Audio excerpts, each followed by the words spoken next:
quelquefois j'ai comme une grande idée. C'est un roman de Ken Kesey, édité aux éditions Monsieur Toussaint Louverture. Alors Ken Kesey, il est surtout connu pour être l'auteur de Vol au-dessus d'un nid de coucou. Il n'a pas énormément écrit, il préférait voyager en van dans les États-Unis et prendre du LSD avec ses copains. Mais ce qu'il a écrit, c'est assez fantastique.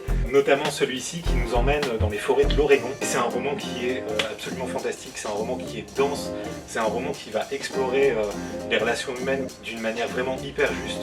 Ça a tout d'un classique, en tout cas c'est assurément un chef-d'œuvre et il faut absolument le lire.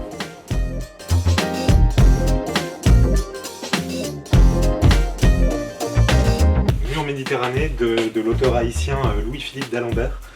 Mur Méditerranée, c'est un roman qui nous emmène en Libye, à Sabrata, dans un camp de stationnement de migrants, là où les passeurs rassemblent les migrants avant d'organiser les traversées de la Méditerranée. Et dans ce camp, il y a 3 femmes qui se rencontrent. Ces 3 femmes, elles ont décidé de quitter de quitter leur vie, de quitter leur travail. L'auteur montre bien les diverses raisons qui peuvent pousser les gens à partir de chez eux. Il y a plein de choses qui se passent dans ce roman, comme vous pouvez l'imaginer, des choses qui sont pas forcément hyper drôles, parce que l'auteur n'occulte rien des atrocités, des horreurs qui menacent les gens comme ça, qui sont vulnérables, qui sont sur les routes. Mais par contre, il insiste beaucoup sur leur humanité, sur leur joie de vivre, sur leur courage, sur leur humour et sur leur espoir aussi d'une vie meilleure. Et ça en fait des personnages qui sont hyper touchants, qui sont hyper humains. Et c'est ce qui en fait un livre vraiment hyper émouvant, quoi. Alors j'aurais pu devenir millionnaire, j'ai choisi d'être vagabond. C'est un roman d'Alexis Génie qui est publié aux éditions Paulsen.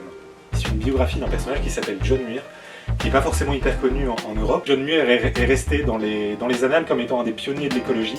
C'est lui qui a notamment œuvré à créer les premiers parcs nationaux aux États-Unis, comme celui de Yosemite. Alexis Génie, il a réussi à en faire un portrait hyper vivant, hyper accessible, hyper poétique aussi, parce que c'est très très bien écrit. En lisant ce livre, on a juste envie d'aller faire une grosse randonnée avec John Muir et de se perdre un peu avec lui dans cette nature sauvage qu'il aimait tant.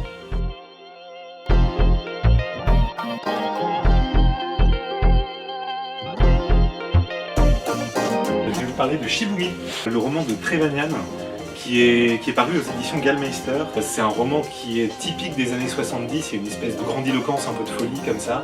Pour dire très vite l'intrigue, ça nous raconte l'histoire d'une espèce de bras de fer entre un héros, un personnage principal qui s'appelle Nikolai L, un assassin qui voudrait prendre sa retraite, et la Moser Company qui est une espèce de puissance de l'ombre qui tire un peu les ficelles comme ça et qui domine le marché d'approvisionnement en énergie au niveau mondial. On est un peu en pleine théorie du complot.